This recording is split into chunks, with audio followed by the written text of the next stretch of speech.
เอาแล้วตอนนี้สระน้ำกลายเป็นอะไรอะ น้ำนางเล่นแล้วเดี๋ยวเดซันเล่นแล้วเพิ่นเล่นตั้งแต่มื้อนั้นแล้ววันนี้เขาก็เอามาหดพัก แล้วมันก็เปื้อน เขาว่าเปลี่ยนน้ำไงเขาก็เอามาใส่หดพักแบบนี้เลย พูดแบบว่า ง่าย พูดแบบว่าตอนนี้สระน้ อ่า ำก็ หดพักงามแรงด้วยจ้าหดบักเพชรนี่มาเบิ่งเดี๋ยวสิได้เก็บอีกรอบละบักเพชรเฮานี่เก็บไปขายมื้อนั้นได้เท่าไหร่วะได้60 บาทนี่แหละแล้วก็มีอันใบผักบัวนำที่เขาเอาไปคั่นส้มก็ได้อยู่50 บาทคือกันเป็น100แม่ย่าขายให้เอาให้เงินให้เมื่อคืนนี้100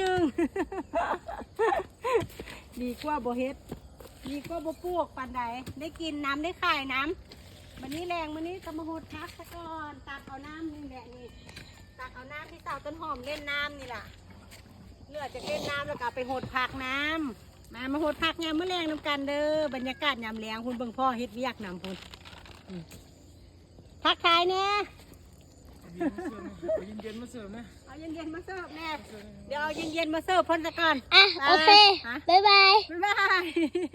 เอารถอยู่ท้ายตอนนึงเอาเย็นๆมา ฮะ